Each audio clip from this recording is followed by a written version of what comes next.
Phone tapping కేసులో ప్రత్యేక public ప్రాసిక్యూటర్ను నియమించింది కాంగ్రెస్ ప్రభుత్వం. సీనియర్ న్యాయవాది సాంబశివారెడ్డిని నియమిస్తూ ప్రభుత్వం ఉత్తర్వులు జారీ చేసింది. జీవో ఆధారంగా పంజాగుట్ట పోలీసులు నాంపల్లి కోర్టులో మెమో దాఖలు చేశారు. దీనిపై ఈ నెల 15న నిర్ణయం తీసుకోనుంది నాంపల్లి కోర్టు.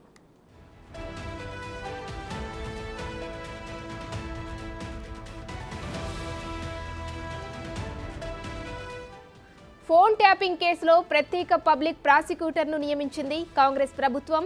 సీనియర్ న్యాయవాది సాంబశివారెడ్డిని నియమిస్తూ ప్రభుత్వం ఉత్తర్వులు జారీ చేసింది. జీవో ఆధారంగా పంజాగుట్ట పోలీసులు నాంపల్లి కోర్టులో మెమో దాఖలు చేశారు. దీనిపై ఈ నెల 15న నిర్ణయం తీసుకోనుంది నాంపల్లి కోర్టు.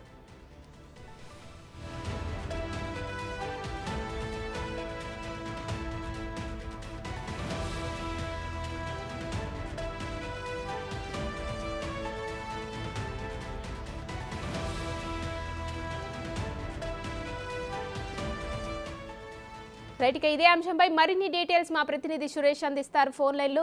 సురేష్, చెప్పండి, ఫోన్ ట్యాపింగ్ కేసులో ప్రత్యేక పబ్లిక్ ప్రాసిక్యూటర్ను నియమించింది కాంగ్రెస్ ప్రభుత్వం. దీనిపై అప్డేట్స్ ఏంటి?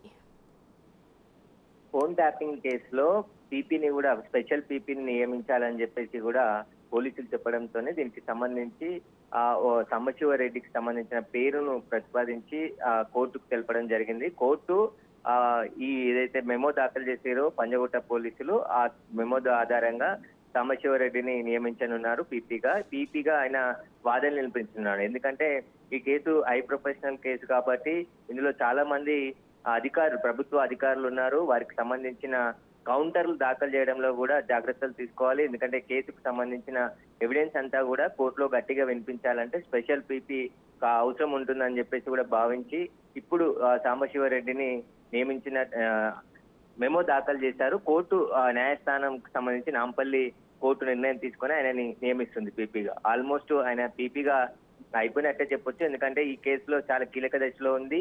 ఈ కేసుకు సంబంధించి చాలా ఎవిడెన్స్ ని కూడా కోర్టుకి అందించాలి. అదేవిధంగా ప్రత్యర్థులకు సంబంధించిన న్యాయవాదులతో పాటు ఇక్కడ పీపీ కూడా వాదించే విధంగా ఉండాలి. కాబట్టి ఇప్పుడు సాంబశివారెడ్డిని నియమించినట్టు తెలుస్తుంది.